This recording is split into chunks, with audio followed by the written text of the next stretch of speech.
Hello friends, Radhe Radhe सभी को। कैसे हैं आप सब? आई होप सभी अच्छे होंगे, सभी स्वस्थ होंगे। और आज है 28 अक्टूबर, सम्राट का जन्मदिन। कुछ लोगों को याद होगा जो हमारे पुराने ब्लॉग्स को देख चुके हैं। तो मैं सम्राट के जन्मदिन पर हमेशा पूजा करवाती हूँ, सत्यनारायण की कथा।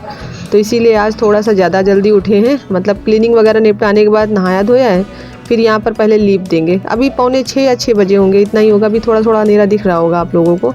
तो वहाँ लीप दिया है। जब तक मैं पूजा की व्यवस्था करूँगी ना, तब तक वहाँ पर सूख जाएगा। और पंडित जी ने बोला है कि हम सुबह सुबह ही आएंगे, मतलब उनको 9:30 या 10 बजे के करीब जाना है लखनऊ। तो बोले थे कि अगर इसके पहले पूजा करवा पाओ तो फिर हम पूजा करवा देंगे, नहीं तो फिर किसी दूसरे को भेजेंगे। मतलब हमारे यहाँ जो पुरोहित होते हैं ना, वही पूजा करवाते हैं।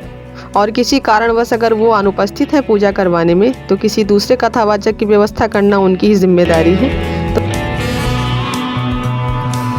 और इसमें जो प्रसाद बनता है ना, वो गेहूं के आटे से बनता है। गेहूं का आटा ना हो तो चावल का आटा भी ले सकते हैं। तो मैंने फ़िलहाल ये गेहूं का आटा भून लिया है घी डालकर, और उसके बाद इसमें मैंने ये पीसी चीनी मिला ली है।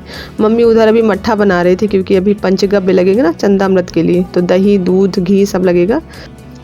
और ये प्रसाद अभी बहुत गर्म है ना, इसीलिए मैंने कढ़ाई में रखा है। जब ये ठंडा हो जाएगा तो किसी दूसरे बर्तन में इसको रख देंगे। तो इसमें चीनी मिलाने के बाद ये मैंने मेवे डाल दिए हैं। और फिर ये सत्यनारायण की कथा का प्रसाद है ना, तो बिना तुलसी दल के तो कंप्लीट नहीं होगा ना। तो इसमें मैंने ढेर सारी तुलसी की पत्ती डाल दी। अभी नीचे भी बहुत सारी पड़ी हैं, ऊपर आपको थोड़ा ही दिख रहा होगा।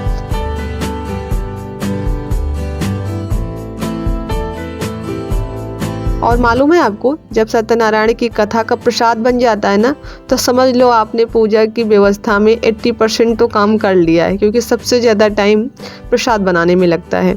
गेहूं का आटा ऐसा होता है ना कि अगर थोड़ा सा आप तेज़ आंच पर इसे भूनोगे ना, तो ये जल जाता है।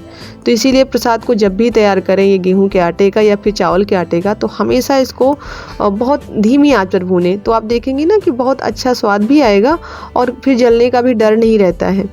और विराट के पापा भी ये आम के पत्ते और केले के पत्ते लेके आए हैं, तो विराट ने लाके यहाँ पूजा के पास रख दिया है। और आज ये अपनी चप्पलें बाहर उतार के जाती, जितने में मैंने लीपा है ना, चप्पल पहले बाहर उतार के तब उसमें जाते हैं।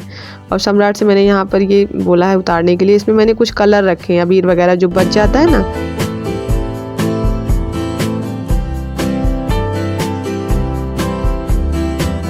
और पूजा में शहद भी लगना है ना, तो बहुत देर से ढूंढ रहे थे। नीचे मैंने सब जगह ढूंढ लिया था। और ये देखो बॉटल मिली है इस डिब्बे में।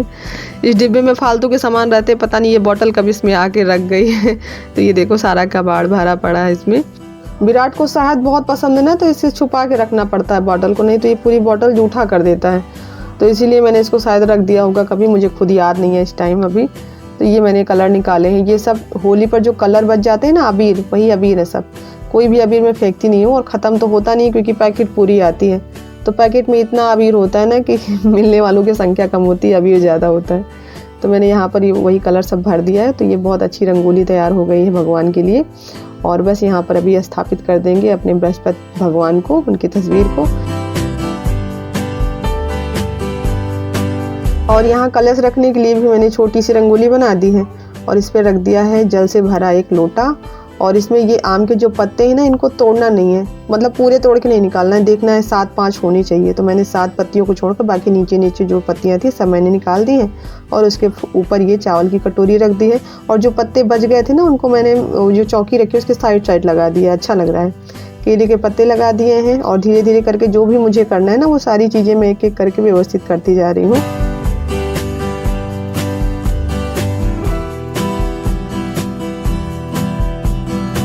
तो बस यहाँ पर मैंने हवन सामग्री तैयार कर ली है। चंद्रामृत में जो जो सामान लगना था वो मैंने उस किनारे रखा है। और इधर थाली में मैंने कपूर, लौंग, इलायची, घी, सूखा नारियल, शहद, फल, ये सारी चीज़ें रख ली हैं। और अभी बर्थडे के लिए बैलून का पैकेट रखा है अंदर, तो शायद इसको खोल के देखो बैलून निकाल के ले आए हैं।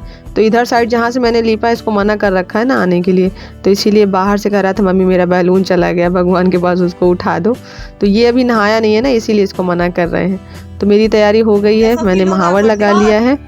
और इनको देखो बड़ा गुड फीलिंग आ रही है बर्थडे के दिन।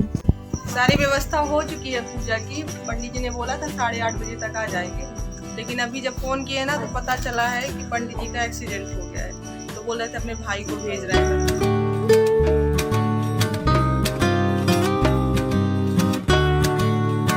तो ये हमारे पंडित जी के बड़े भाई हैं।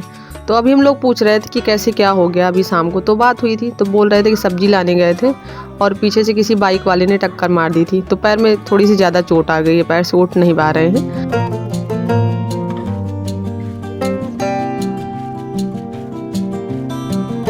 तो बस यहाँ पर पूजा शुरू होने वाली है और पूजा होने से पहले ही पंडित जी ने मुझे कुश की पहती दी है पहनने के लिए। अंगूठी की तरह आपने देखा होगा, उसको मैंने पहन लिया है और विराटो भी नहा धो के आ गए हैं। तो पंडित जी ने सम्राट और विराट दोनों को टीका कर दिया है।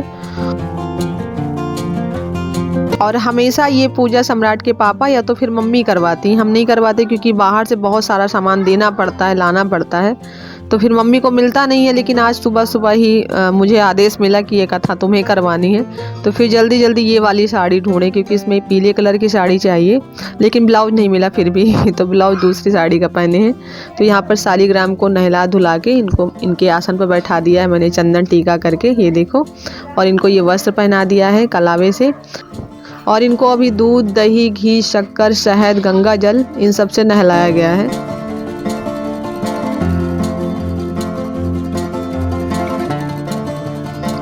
और अभी थोड़ी देर में सब लोग आने वाले हैं परिवार से, क्योंकि पूजा पाठ हो या फिर कोई फंक्शन हो, जब तक परिवार के लोग इकट्ठा नहीं होते ना तब तक अच्छा नहीं लगता है कुछ भी।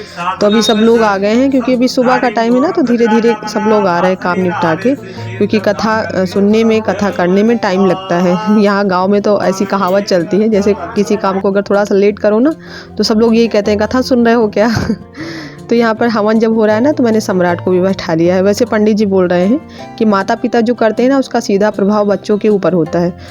आपके आसपास भी कुछ ऐसे लोग होंगे ना जो थोड़े से बुरे प्रवृत्ति के होंगे, बुरे कर्मों से पैसा इकट्ठा करते होंगे, तो आपके भी मन में कभी कभी ये सवाल आता है कि अरे वो तो इतने बुरे कर्म करता है फिर भी बहुत अच्छा जीवन जी रहा है। तो ये आपका भ्रम है, क्योंकि हम हमेशा जो सामने दिख रहा है ना उसी को देखते हैं। लेकिन ये आप मान लीजिए कि आपके अच्छे कर्म और बुरे कर्म आपकी आने वाली पीढ़ी भुगतती है। तो जिनको भी चिंता है अपने वंश की, आगे अपने परिवार की ना, वो कभी भी बुरे कामों की ओर नहीं जाएंगे। तो यहाँ पर पूजा हो गई है, हवन भी हो गया है, आरती चल रही है, आरती खड़े होके की जाती है ना।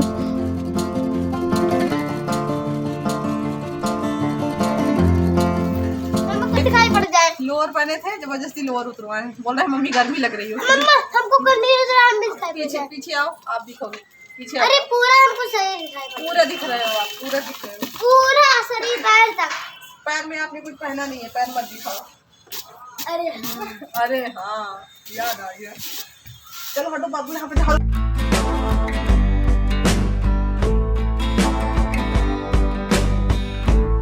और इसीलिए हम कथा नहीं सुनते हैं, क्योंकि कथा सुनने में लग जाओ ना तो बाहर के काम पड़े रह जाते हैं। अभी खाना वाना कुछ नहीं बना था, पूजा जब हो गई थी ना उसके बाद मैंने खाना बनाया, सबको खिलाया पिलाया। बर्तन अभी पड़े हैं, किचन भी पूरा फैला पड़ा है। पहले मैंने सोचा कि ये आंगन साफ़ कर दे, बहुत गंदा हो रहा था, तो पूजा के बाद तुरंत तो साफ़ करना नहीं चाहिए, इसीलिए ये मैं बाद में साफ़ कर रही हूँ। तो पूरे घर में एक बार पूरा झाड़ू लगाया है, उसके बाद फिर किचन में आए हैं। मैंने कहा ये बाहर पहले साफ़ साफ़ दिखने लगे, किचन तो एक किनारे, थोड़ा सा गंदा भी कुछ देर रहेगा तो कोई दिक्कत नहीं है। और अभी सब लोग खाना खा भी रहे थे, उधर साइड में बैठे थे जहाँ पर कूलर लगा है आगे वाली रूम में। तो इसीलिए मैंने सोचा कि जब तक वो लोग खाएंगे तब तक मैं साफ़ सफाई कर लूँगी, उसके बाद फिर इकट्ठे बर्तन साफ़ करेंगे। तो और बाहर अभी सुबी आई हैं, बोल रही मम्मा हम डांस करने जा रहे हैं, आप आके देखो। तो सम्राट गाना गा रहे हैं और वो अकेले डांस करने में लगी हैं। कुछ हो गया मेरी जान, ऐसे देखा कि कुछ हो गया।